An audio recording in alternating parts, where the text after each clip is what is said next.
අයිබෝන් හැම කෙනෙකුටම මම ශාන්ත විජේසිරි බෙස්ටෙක් LK YouTube channel එකකින් FL ස්ටුඩියෝ වලින් හරියට වැඩ කරන්නේ කොහොමද කියලා දෙන වීඩියෝ සීරීස් එකේ තුන්වෙනි වීඩියෝ එකත් එක්ක තමයි ඔයාලා මේ සම්බන්ධ වෙලා ඉන්නේ.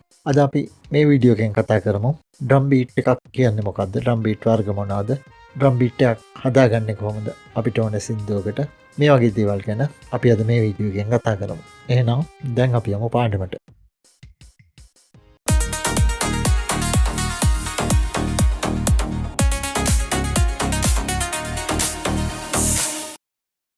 ඩ්‍රම් බීට් එකක් හදනකොට සාමාන්‍යයෙන් පාවිච්චි කරන්නේ අපි මෙන්න මේ මෙතන තියෙන channel rack එක පාවිච්චි කරනවා.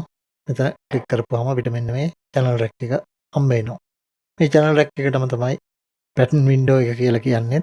මේ pattern window එකේ මෙන්න මේ instrument හතරක් අපිට drum එකේ තියෙන instrument හතරක් අපිට මෙතන display වෙනවා. ඔය කියලාට මෙතන තියෙන kick එකයි, clap එකයි, hi hat එකයි, ඒ වගේම snare එකයි අපිට මෙන්න මේ හතර channel rack එක open කරපු ගමන් අපිට හම්බ වෙනවා. මේ හතර පාවිච්චි කරලා අපිට drum beat එකක් හදන්න පුළුවන්. ඒ වගේම මෙතන අපිට ඕන එකක් add කරගන්නත් පුළුවන්. ඒ වගේම මෙතන තියෙන මේ instrument හතර හොඳ නැත්නම් මේ පැත්තෙන් අරගෙන මාරු කරගන්නත් පුළුවන්. සාමාන්‍ය මෙතන මේ instrument උඩ අපි එක සැරයක් click කරපුවාම මෙතන kick එක උඩ එක සැරයක් click කරපුවාම මෙන්න මේ වගේ වින්ඩෝ එකක් හම්බ වෙනවා. මේකෙන් අපිට පුළුවන් මේ ශබ්දයේ යම් යම් වෙනස්කම් කරගන්න පුළුවන්. මෙතන එක් සැරයක් ක්ලික් කරපුවාම මේ ශබ්දේ කොච්චර දුරට ඇහෙනවද කියන එක මෙතන පෙන්නනවා. ඒ වගේම අපිට මෙතන මේ ශබ්දයේ තියෙන වෙනස්කම් කරගන්න ඕන නම් වෙන්න මෙතන තියෙන අපිට මෙතන තියෙන කොටස් ටික පාවිච්චි කරලා ඒ දේවල් කරගන්න පුළුවන්. දැනට අපි මේ විදිහට තියාගෙන අපි මේ දේවල් ගැන ඉස්සරහදී කතා කරමු. ඒ වගේම ක්ලැප් එක අපිට මෙන්න මේ වගේ හඬක් තියෙන්නේ. ඊළඟට හයි හැට් එක මෙන්න මේ වගේ හඬක් තියෙන්නේ. ඒ වගේම ස්නෑර් එක මෙන්න මේ වගේ හඬක් තියෙනවා. මේ විදිහට මේ හතර පාවිච්චි කරලා මේ channel rack එකේ දැනට තියෙන මේ හඬවල් හතරෙන් අපිට drum beat එකක් හදන්න පුළුවන්. මේට අමතරව අපිට පුළුවන් මෙන්න මේ පැත්තේ ඔයාලට පේනවා මෙතන මේ browser window එකේ මෙන්න මේ browser window එකේ මේක මෙන්න මේ packs කියලා තියෙන එක තුල මෙන්න මේක තුල අපි ඉස්සරහ packs වල ක්ලික් කරුවොත් එහෙම අපිට මෙන්න මේ වගේ ශබ්ද තවත් මේ වගේ මේ instrument වල තියෙන ශබ්ද ටිකක් මෙතන තියෙන්නේ. අපිට මේ kick එක මෙතන මේ kick එක හොඳ නැත්නම් අපිට පුළුවන් මෙන්න මෙතන kicks වලට ඇවිල්ලා මෙන්න මේ වගේ තව කික් තියෙනවා මෙතන. මේ කික් වලින් Tamanට හොඳයි කියන එකක් අරගෙන අපි මෙහෙම ක්ලික් කරගෙන මේ මෙන්න මෙතන kick 808 කියන එක උඩට ඇවිල්ලා තැරපුවාම අපි මේ ඇදගෙන ආපු කික් එක තමයි මෙතනට හම් වෙන්නේ. එතකොට අපි ක්ලික් කරලා බලුවා මෙන්න මේ වගේ සද්දය ඇහෙනවා. ඊළඟට මේ හැම එකක්ම අපිට පුළුවන් ඒ වගේම වෙනස් කරගන්න මෙතන තියෙන ඒවා. මෙතන ඊළඟට අපිට මේ හයි හැට් එක හොඳ නැත්තම් මෙතන තියෙනවා හයි හැට්ස් තියෙනවා. මෙන්න මෙතන මේ හයි හැට්ස් වලින් අරගෙන අපිට අවශ්‍ය හයි හැට් එකක් දාගන්න පුළුවන්. මෙතන open hi hat close hi hat කියන දෙකම තියෙනවා. හයි හැට් එක වහලා ගහන්න පුළුවන්. ඒක අපි close hi hat එක කියනවා. ඒ වගේම hi hat එක අපි පාගලා ගහුවොත් එහෙම මෙන්න මේ වගේ open hi hat හම්බ වෙනවා. මේ open hi hat close hi hat මේ දේවල් ටික අපිට තෝරගෙන ඒ අවශ්‍ය එකක් මෙතන hi hat වල දාගන්න පුළුවන්. අපිට මේ open hi hat එකක් වගේ එකක් අපි වෙනම ඇඩ් කරගන්න ඕන. අපි දැන් ක්ලික් කරගෙන ඇවිල්ලා මෙන්න මෙතන මේ කොළ පාට ඉරක් එන තැනට ඇවිල්ලා තැරුවාම අපිට ඒකත් මේ වගේ වෙනම ඇඩ් වෙනවා. ඒ වගේ අපිට ඕන නම් තව හඬවල් මෙතනට ඇඩ් කරගන්න පුළුවන්. ඊළඟට අපි දැන් මේකෙන් drum beat එකක් හදනවා නම් ඔයාලා දන්නවා.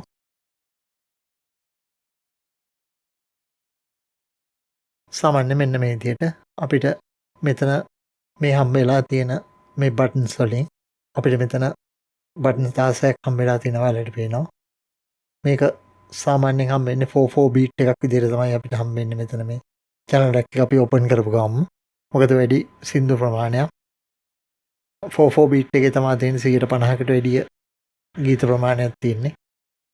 මේ 4/4 බීට් එකේ ඒකින්ද අපි මේ 4/4 බීට් එක තමයි අපිට මේක ඕපන් කරපු ගාම හම්බ වෙන්නේ.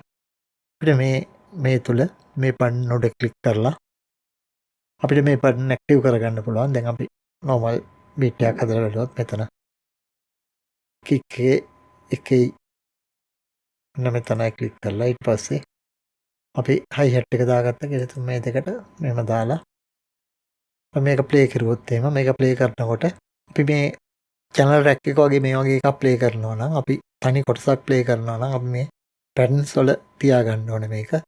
මේ patterns වල තියාගෙන අපි ප්ලේ කරුවොත් එහෙම ඔන්න ඔය විදිහට මෙතන තියෙන ටෙම්පෝ එකට අනුව ප්ලේ වෙනවා. දැන් මේ විදිහට අපිට ඊටු කොටස් වලට තව ස්නෑ එකක් දාගන්නවා නම් අපිට ආයි මේ තැනකින් ස්නෑ එක දාගන්න පුළුවන්. එහෙම ඕන තැනකින් ඇඩ් කර කර මෙතන අපිට ඩ්‍රම් බීට් එකක් හදාගන්න පුළුවන්. මේ එක විදියක්. එහෙම නැත්නම් අපිට පුළුවන් මෙන්න මෙතන ඇවිල්ලා අපි ප්ලේලිස්ට් එක ඕපන් කරගත්තොත් එතන එක සැරයක් ක්ලික් කරපුවාම මේ වගේ ප්ලේලිස්ට් එක ඕපන් වෙනවා.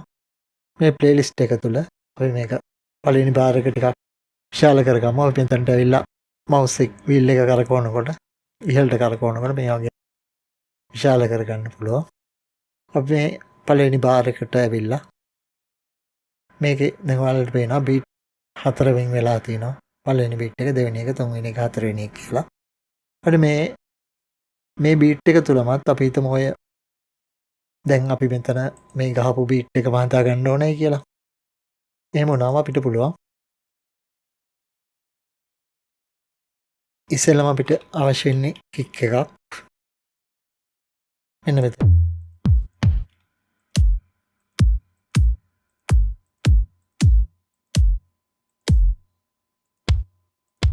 මේ කික් එක අරගම්මකෝ.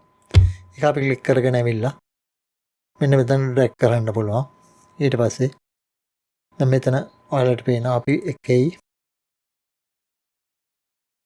මෙතන අරගෙන තියෙන 1යි 3යි කියන තැන් වල තමයි අපි කික් එක දාගෙන තියෙන්නේ. ඒකින්ද මම මේකෙත් පළවෙනි තැනටයි තුන්වෙනි තැනටයි මේ කික් එකම දාගෙන ඉන්න පුළුවන්. අපිට මේ කික් එකම ආපහු පුළුවන් ඕන මෙතනට ආපහු පේස් කරන්න පුළුවන්. අපි කරන්නේ මෙතනට ආවට පස්සේ මේ ඊතලේ වෙනස් වෙනවා. වටේට ඊතල 4ක් වෙන විදිහට.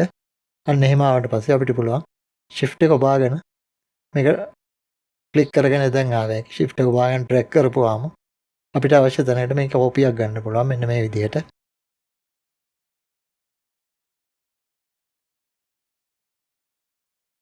මෙන්න මෙහෙම අපිට කොපියක් ගන්න පුළුවන්. ඊට පස්සේ දැන් මෙතන දෙකක් කික් දෙකක් වදිනවා. ඊළඟට අපිට ඕනේ හයි හැට් එකක්.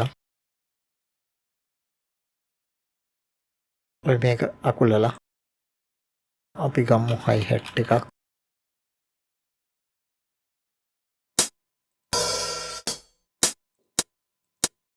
මේ හයි හැට් එක අරගමුකෝ. මේක අපි ක්ලික් කරන් ඩ්‍රැග් කරනවා. මෙන්න මෙතනටයි 4 කියන පොසිෂන් එකටයි shift එක ඔබාගෙන ඩ්‍රැග් කරන්න තියෙන්නේ. ඊට පස්සේ ප්ලේ කරලා බලුවොත් එහෙම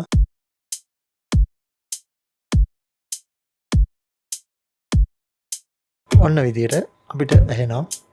අර අපි කලින් ගහපු ඩ්‍රම් එකම ප්ලේ වෙනවා. අපිට අහගන්න පුළුවන්. මේ විදිහට අපිට අවශ්‍ය නම් මෙතන තියෙන channel rack එක පාවිච්චි කරලා ඩ්‍රම් බීට් එකක් හදන්න පුළුවන්. ඒ වගේම මෙතන ප්ලේලිස්ට් එකට අපි මෙතන තියෙන ටෝන්ස් හදගෙන ඇවිල්ලා මේ විදිහටත් අවශ්‍ය නම් ඩ්‍රම් බීට් එකක් හදා ගන්න පුළුවන්. මේ දෙවිදිය තමයි සාමාන්‍යයෙන් ඩ්‍රම් බීට් එකක් හදනකොට පාවිච්චි කරන්නේ. ඊළඟට මේ විදිහට ඩ්‍රම් බීට් හදන හැටි අපි තව ටිකකින් කතා කරමු. ඊට කලින් අපි බලමු ඩ්‍රම් බීට් වර්ග මොනවද? ඒ වගේම මේ වගේ ඩ්‍රම් බීට් අපි ලියාගන්නේ කොහොමද? මේ දේවල් ගැන අපි ඊළඟට බලමු. මෙන්න මෙතන මේ දාලා තින්නේ අපිට හම්බ වෙන ජනප්‍රිය ඩ්‍රම් බීට් වර්ග කීපයක් තමයි මේ දාලා තියෙන්නේ. 3/4 ඩ්‍රම් බීට් තියෙනවා. ඒ වගේම 4/4 බීට් තියෙනවා. 6/8 බීට් තියෙනවා. ඒ වගේම 7/8 බීට් තියෙනවා. මේ වෙනස බලපුවම 3/4 බීට් එක අපිට මෙන්න මේ එක බා එකක් තුළ මාත්‍රා 3ක් එහෙම නැත්නම් බීට් 3ක් තියෙනවා. මේක එක බා එකක් තුළ බීට් 3ක් තියෙනවා. මෙන්න මේ මෙතන 1 2 3 1 2 3 විදිහට තමයි මේක කවුන්ට් වෙන්නේ. ඒ වගේම මේ විදිහට 3-4 බීට් එකෙන් හදපු ගීත රාශියක් තියෙනවා අපේ ගීත සාහිත්‍යයට එකතු වෙලා. අපි එකක් දෙකක් බැලුවොත් එහෙම මේ තින්නේ ඒ විදිහට 3-4 බීට් එකෙන් හදපු සින්දු දෙකක් මේ තියෙන්නේ. ඊළඟට අපි බැලුවොත් එහෙම 4-4 බීට් එකේ හදපු සින්දුත් තව තියෙනවා. ඒකේ මේ විදිහට නෝට් 4ක් තමයි තියෙන්නේ මේ 4-4 බීට් එකට. 1 2 3 4 කියලා තමයි මේ හතර කවුන්ට් වෙන්නේ. මේ 4-4 බීට් එකේ හදපන සින්දු සෑහෙන ප්‍රමාණයක් තියෙනවා. 50%කට වැඩි ප්‍රමාණයක් 4-4 බීට් එකේ සින්දු තමයි තියෙන්නේ. අපි මේ 4-4 බීට් එකේ හදන සින්දු කීපයක් බැලුවොත් එහෙම මෙන්න මේ වගේ සිතින් මානසලී කියන මේ සින්දුව, ඒ වගේම මේ ලාදලු පොපත් කියන මේ සින්දුව, මේ හැම එකක්ම 4-4 බීට් එකේ යන සින්දු තමයි. මේ බාලයින් දෙකක් ඇතුලේ එක බා එකක් තුල නෝට් 4 ගානේ තියෙනවා වලට පේනවා. මේ හැම එකම බාලයින් දෙකක් මැද්දේ තියෙන මේ එක කොටසකට අපි කියනවා එක විභාගයක් කියලා. එක විභාගයක් තුල නෝට් 4ක් තියෙන විදිහට තමයි මේ දෙකේම ලියලා තියෙන්නේ. මේ විදිහට මේ හැම එකක්ම 4-4 බීට් එකේ යන සින්දු දෙකක් තමයි. ඊළඟට 6-8 බීට් කියලාත් එකක් තියෙනවා. 6-8 බීට් වල සාමාන්‍යයෙන් බයිල සින්දු බොහොමයක් තියෙනවා. ඒ වගේම වේග රිද්ම ගීත ගොඩක් හදලා තියෙන්නේ මේ 6-8 වල. ඒ වගේම වේග රිද්ම නොවන සින්දු කීපයක් මේ 6-8 වල හදලා තියෙනවා. මේක කවුන්ට් කරන්න අපි 1 2 3 1 2 3 1 2 3 1 2 3 කියලා තමයි මේ 6-8 බීට් එක කවුන්ට් කරන්නේ. මේකෙන් මේ විදිහට හදපු ගීත කීපයක් බැලුවොත් මෙන්න මේ වගේ මාළගිරවියේ කියන සින්දුවත්, ඒ වගේම බින්දු බින්දු තාරකා කියන සින්දුවත් මේ දෙකම 6-8 බීට් වල තමයි හදලා තියෙන්නේ. අපි සරපස්තරයක් ගත්තාම මෙතන බීට් එක 6-8 කියලා මේ විදිහට ලියලා තියෙනවා. ඒ වගේම මේ යන්නේ මොන කෝඩ් එකේද කියන එක උඩින්ම ලියලා තියෙනවා. මේකේ G minor වල, මේක D minor වල, මේ වගේ මොන කෝඩ් එකේද යන්නේ කියන එක මෙතන ලියලා තියෙනවා. අපිට ඒක බලලා හිතා ගන්න පුළුවන් මේ සින්දුව මොන බීට් එකේද මොන කෝඩ් එකේද යන්නේ කියන එක අපිට තේරුම් ගන්න පුළුවන්. ඊළඟට ඒ වගේම 7-8 බීට් එකෙත් යන සින්දු තියෙනවා. සින්දුවක් බලුවොත් එහෙම සඳෑ කළුවර පුරගගාවිත් කියන නන්දමාලිනී මහත්මිය ගායනා කරන ගීතය. මේ ගීතය හදලා තියෙන්නේ මෙන්න මේ වගේ 7-8 බීට් එකේ. මේක අපි කවුන්ට් කරන්නේ 1 2 3 1 2 3 4 1 2 3 1 2 3 4 කියලා තමයි අපි මේ 7-8 බීට් එක කවුන්ට් කරන්නේ. මේ විදිහට මේ විදිහේ ටයිම් සිග්නේචර්ස් තියෙන සින්දු රාශියක් අපිට හම්බ වෙනවා. මේ හැම එකකම අපිට FL ස්ටුඩියෝ පාවිච්චි කරලා මේ ඕනම සින්දුවක් සඳහා බීට් එක අපිට හදා ගන්න පුළුවන්. අපි මේ බීට් එක ලියනකොට අපි නොටේෂන් එකක් විදිහට බීට් එක ලියා ගන්නවා නම් මේ විදිහට තමයි මේකේ මේ බීට් එකේ නොටේෂන් එක යන්නේ කියලා ලියා ගන්නවා නම් අපි බටහිර සංගීතයේදී සරවස්ථාර ලියන්න පාවිච්චි කරන මෙතන මේ ඉරි පහක් තියෙන ස්ටාෆ් එකම තමයි පාවිච්චි කරන්නේ. මේ ඉරි පහේ අපි මෙන්න මේ යටපැ තියෙන ඉරට උඩින් තියෙන මේ ස්පේස් එකේ ලියනවා සාමාන්‍යයෙන් බේස් ඩ්‍රම් එක. ඊළඟට හයි හැට් එක ඉහළම තියෙන ඉරට උඩින් ලියනවා. ඒ වගේම මේක ක්ලෝස් හයි හැට් එක නම් තමයි මෙහෙම ලියන්නේ. ඕපන් හයි හැට් එක නම් අපි මෙන්න මෙහෙම මේ විදිහටම ලියලා මෙතන ඕ අකුර ලියනවා. අපි සාමාන්‍යයෙන් බිඳුවක් ලියනවා. එතකොට ඕපන් හයි හැට් එක ඊළඟට මෙතන රයිට් එකක් ස්නෑ එකක් මෙතන කෝබෙල් එකක් නම් අපි මෙතන මේ විදිහට ලියනවා. රයිට් බෙල් එකක් නම් මෙතන මේ විදිහට. ඒ වගේම හයි හැට් එකක් ෆුට් එකෙන් අහන හයි හැට් එක අපි මෙන්න මෙතන මේ විදිහට ලියනවා. ඒ වගේම ගෝස් නෝට් එකක් එනවා නම් මෙන්න මේ විදිහ වරහන් ඇතුලේ ලියනවා. ඒ වගේම ෆ්ලෝ ටොම් එක අපි මෙන්න මෙතන ලියනවා. ඒ වගේම මිඩ් ටොම් හයි ටොම් දෙක මෙන්න මේ නොටේෂන් එකේ හැටියට මිඩල් ටොම් එක අපි මෙන්න මෙතන, ඒ වගේම හයි ටොම් එක මෙන්න මෙතනත් අපි ලියනවා. ඊළඟට ක්‍රෑෂ් සිම්බල් එක මෙන්න මෙතන ක්‍රෑෂ් එකක් නම් තියෙන්නේ මෙන්න මෙතන අපි මේ විදිහට ලියනවා. මේ විදිහට තමයි සාමාන්‍යයෙන් අපි පාවිච්චි කරන්නේ ඩ්‍රම් බීට් එක නොටේෂන් එක ලියන්න. මේ එක බාර් එකක් තුල ඔයාලට පේනවා නෝට් 4ක් තමයි එන්නේ 4-4 බීට් වල. මෙතරත් මේ බාර් එක තුල නෝට් 4ක් තියෙනවා. ඒ වගේ මේ විදිහට තමයි සාමාන්‍යයෙන් ලියන්නේ. අපි මෙතන යන්නේ 4-4 බීට් එක නම් මෙතන මේ ඉරි දෙකට පස්සේ බීට් එක ලියනවා 4-4 නම් 4-4 කියලා. ඒ වගේම මෙතන වදින්න නැති තැනක් නම් ඕෆ් එකක් කියන්න අපි මේ සිග්නල් එක ලියනවා. ඊළඟට අපි බැලුවොත් සාමාන්‍යයෙන් ඩ්‍රම් බීට් එකක් ලියනකොට අපි මෙන්න මේ වගේ ලියන්නේ මේ විදිහට. අපි ඩ්‍රම් බීට් එක කියවනකොට කියන්නේ මේක දැන් ඔයාලට පේනවා මෙතන මේ බාර් දෙක අතරේ තියෙන්නේ 1 2 3 4 5 6 7 8ක් තියෙනවා. අපි මේක 8 note drum beat එකක් කියලා තමයි අපි කියන්නේ. 8 note drum beat එකකදී අපි කියවන්නේ 1 and 2 and 3 and 4 and කියලා තමයි කියවන්නේ. දැන් මෙතන 1 වලදී වදිනවා bass drum එකක් වදිනවා. ඊට පස්සේ 1 and වලදී මෙතන hi hat එක විතරයි. ඊළඟට 2 වලදී මෙතන snare drum එකයි hi hat එකයි වදිනවා. ඊට පස්සේ n වලදී bass drum එකයි hi hat එකයි. ඊළඟට 3 වලදී drum මොකුත් වදින්නේ නැහැ. hi hat එක විතරයි වදින්නේ. ඊළඟට මෙතන n වලදී bass drum එක වදිනවා. ඊළඟට 4 වලදී hi hat එකයි snare එකයි වදිනවා. මෙතන n වලදී snare එක විතරයි වදින්නේ. මෙන්න මේ විදිහට තමයි 8 note වලදී note 8ක් වදින විදිහට තමයි අපි drum beat එක හදාගන්නේ. ඒ වගේම quarter note වලදී මේක bar එකක් තුල note 4ක් වදින විදිහට තමයි 1 2 3 4 කියලා වදින විදිහට තමයි අපි note හදාගන්නේ සාමාන්‍යයෙන් bass drum එකේ. ඒ වගේම snare එක bass drum එක snare එක මෙතනත් ඒ විදිහටම ඊළඟට 8 note වලදී note 8ක් වදිනවා මේකේ. එක bar එකක් තුල note 8ක් වදින විදිහට 8 note beat එකක් හදනවා නම් අපි මේ විදිහට හදන්නේ. ඒ වගේම 16th note beat එකක් හදනවා නම් අපි මේක bar එකක් තුල note 16ක් වදින විදිහට අරගෙන මේ note 16ට අපිට ඕනෙම instrument එකක් අපි මේ තැන්වල beat එකේට අවශ්‍ය විදිහට පාවිච්චි කරන්න පුළුවන්. අපි මේ වගේ note 16 පාවිච්චි කරලා හදනවා නම් අපි කියනවා 16th note beat එකක් කියලා. ඒ වගේම මෙතන 8 note එක, මෙතන quarter note beat එකක්. මේ විදිහට අපිට beat වර්ග 3ක් සාමාන්‍යයෙන් හදන්න පුළුවන්. මොකක් වෙලාවට මේ 8 note beat තමයි වැඩිපුර හදන්නේ. 16th note beat උත් අපිට දකින්න හම්බ වෙනවා. මේ quarter note beat ටිකක් අඩුවෙන් තමයි දකින්න හම්බ වෙන්නේ. මේ විදිහට අපිට එක එක beat වර්ග අපිට හදා ගන්න පුළුවන්.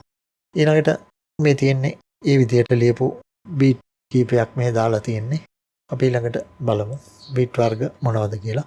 මේ විදිහට තියෙන තව beat වර්ග කීපයකුත් අලුතෙන් drum beat හදා ගන්න විදිහත් channel rack එක පාවිච්චි කරලා ඒ වගේම playlist එක පාවිච්චි කරලා හදා ගන්න විදිහ අපි ඊළඟ වීඩියෝ එකකින් කතා කරමු. මේ වීඩියෝ series එක ගැන ඔයාලගේ තියෙන අදහස් යෝජනා ඒ වගේම චෝදනා තියෙනවා නම් comment section එකේ දාන්න. ඔයාලගේ අදහස් යෝජනා අනුව අපිට පුළුවන් මේ වීඩියෝ series එක මේට වැඩිය උසස් තත්ත්වයෙන් කරගෙන යන්න. ඒකින්ද ඔයාලගේ අදහස් සහ යෝජනා මම බලාපොරොත්තු වෙනවා. එහෙනම් ගිහිල්ලා එන්නම්. අපි ඊළඟ වීඩියෝ එකෙන් ඉක්මනට හම්බෙමු. ඔයාලට සුබ දවසක්.